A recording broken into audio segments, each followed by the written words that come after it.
Howdy folks, welcome to the channel, Rockin' the Country. I'm Don, and I've got a gift request of Alan Jackson's Chasing That Neon Rainbow. It's actually Chasin. They leave off the G. Alan's was one of the first 4 country CDs that I ever bought.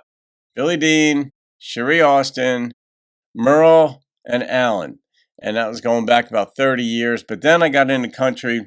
Probably took me another 15 before I really got into country. But anyway, it's a gift request from Liam from Australia. So Liam, thank you for this, my friend, the gift.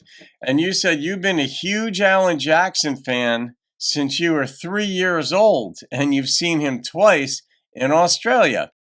So very, very cool.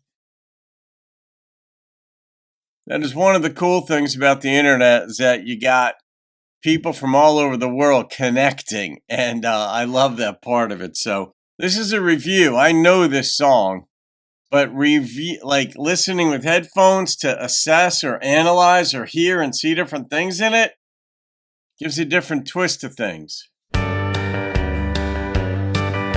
Alan was so damn cool. Daddy wanted a radio. He tuned it to a country show. I was rocking in the cradle to the crying of a steel guitar. Yeah, it's almost like you, Liam. Mama used to sing to me. She taught me that sweet harmony. Now she worries 'cause she never thought I'd ever really take it this far. Singing in the bars and chasing that neon rainbow, living that honky-tonk dream. 'Cause all I've ever wanted is to pick his guitar and sing. That's true about Just Alan. trying to be somebody, just wanna be heard and sing. I'm chasing that neon rainbow, living that honky-tonk dream.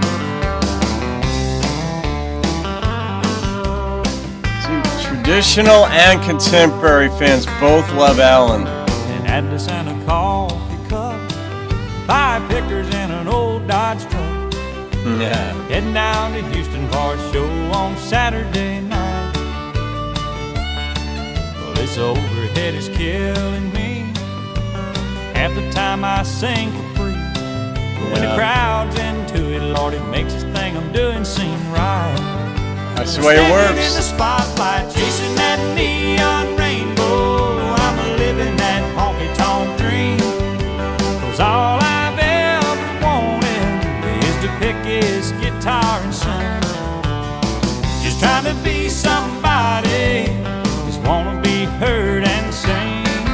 I'm chasing that neon rainbow, living that honky-tonk dream. Daddy's got a radio. Yeah. He won it 30 years ago. He said, son, I just know we're gonna hear you singing on it someday. Daddy believed. I made it up to Music Row. And Lordy, don't the wheels turn slow. Still, I wouldn't trade a minute. I wouldn't have it any other way. Just show me to the stage. I'm chasing that neon rainbow. I'm living that honky-tonk dream. 'Cause all I've ever wanted, That's a perfect fiddle. is guitar and sing. Just trying to be somebody, just wanna be heard and sing. Simple. Chasing that neon rainbow, living that honky-tonk dream. Oh, I'm chasing that neon rainbow, living that honky-tonk dream. I wonder who came up with that line, chasing that neon rainbow. Like the thing, and I've said this, you've heard me say this on other songs, many songs, but there was a time when there was nothing on the page. The songwriter was going to put it down. And we'll just talk about the lyricist in this. Sometimes the lyricist is the same as the person who not arranges the instrumentation, but comes up with the tempo, let's do this, let's do that, and writes the music as well. But we'll just restrict it or limit it right now to the lyricist, talk about the lyricist. Neon rainbow.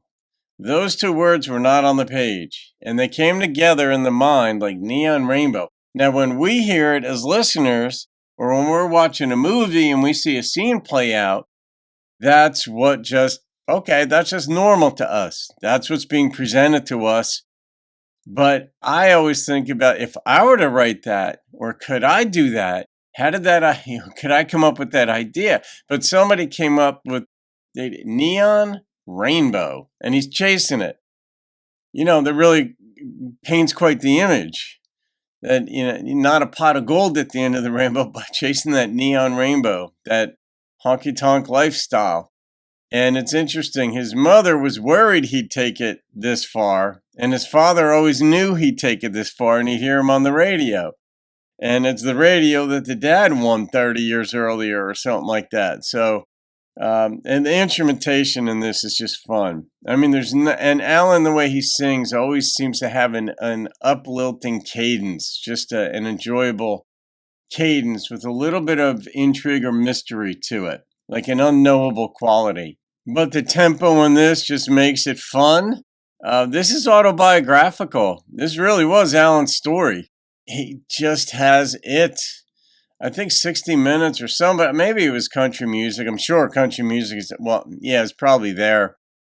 Television did a special on Alan. He was, on the couch with his wife, and they were just talking, and questions being asked to him, and about his career and how this went and all that stuff. And this here, I mean, everything in it pretty much seems true.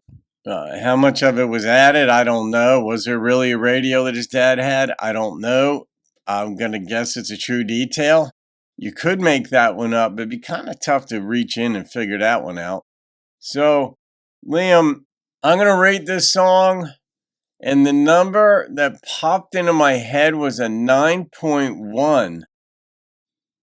It's just a fun song to listen to when you're going down the road, even though there has some like down parts to it, and obviously slows down tempo wise or even mood wise, but then whoop, picks right on back up, and you'd find yourself driving fast on this one. So there it is, guys. The one and only Alan Jackson. You gotta love him. Traditional and contemporary country fans all like Alan, and that's a tough thing to pull off. So there you go. All right, guys. Hope you enjoyed that. Have a great day. See you on another video, and keep rocking the country.